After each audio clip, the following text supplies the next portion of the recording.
Subscribe Miujiza TV.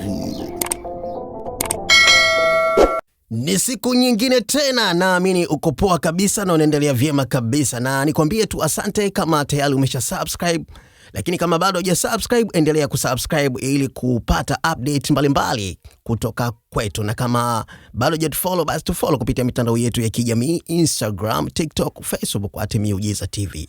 Hapa ndo sehemu pekee ambapo tunakuletea taarifa za tetesi za usajili, lakini pia taarifa mbalimbali kutoka kwenye vyanzo vya kuaminika. Yes.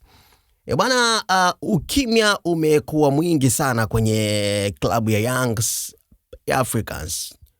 Mabingwa wa ligi kuu NBC Premier League mara 5 wamekuwa kimya sana, na baadhi ya mashabiki na wadau mbalimbali wamekuwa wakitamani kujua namna gani ambavyo Yanga wanafikiria, kwa sababu ikumbukwe huu ni wakati wa usajili wa timu zikijiandaa kuelekea kwenye msimu ujao. Kwa hivyo ukimya wa Yanga si wa bure, kwa maana taarifa zipo na tunazo. Kwa hivyo mimi nataka nikupe taarifa ambazo ninazo kwa sasa. Hii ni exclusive bwana. Young Africans wapo kwenye mazungumzo ya kina sana na nyota huyu wa Kaizer Chiefs.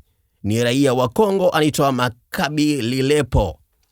Yanga bwana wanahitaji huduma ya Lilepo kwa sababu wengi tunajua kwamba Prince Dube kwa sasa hayuko pale. Kwa hivyo wanahitaji mshambuliaji hatari kabisa, na wao kwa macho yao ya kitaalam wameona Lilepo anaweza akaja kaliplace hiyo nafasi na akafanya poa sana, licha ya kuwepo wa Depu, lakini pia anahitaji nguvu ya mshambuliaji mwingine, kwa sababu Yanga ni timu ya mataji na Yanga anahitaji kufanya vizuri kwenye michuano ya kimataifa. Kwa hivyo tunaona namna gani ambavyo anajiandaa ili kuimarisha kikosi chake. Kwa hivyo baada ya kumsaini kocha mpya Oba, ya sasa wanahitaji kusajili wachezaji ili kuelekea pre-season ili kujiandaa na michuano ijayo. Kocha wa Yanga bwana ni kocha ambaye amekuwa akitupa shida sana kumtaja jina lake, lakini nafikiri umeshaelewa. Yani ukimuita Mang'oba ni sawa au ukimuita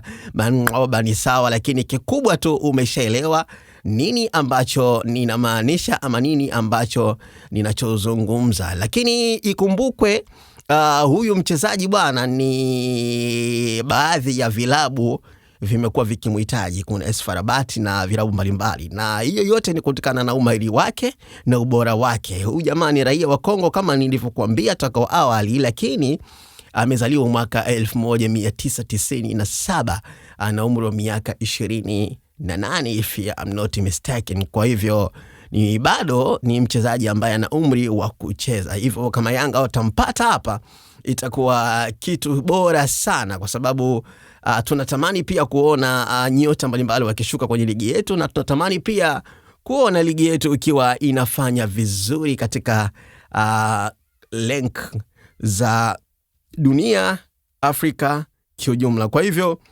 mimi nikwambie tu asante sana kwa kunisikiliza. Mimi ni KK_Miujiza kwenye Instagram, unaweza kunicheki mwanangu, alafu tukapiga mastori. Lakini tu hapa ndio kwenye vyanzo vya kuaminika za tetesi za usajili, na nikushukuru, nikutakia siku njema. Bye bye hadi wakati mwingine.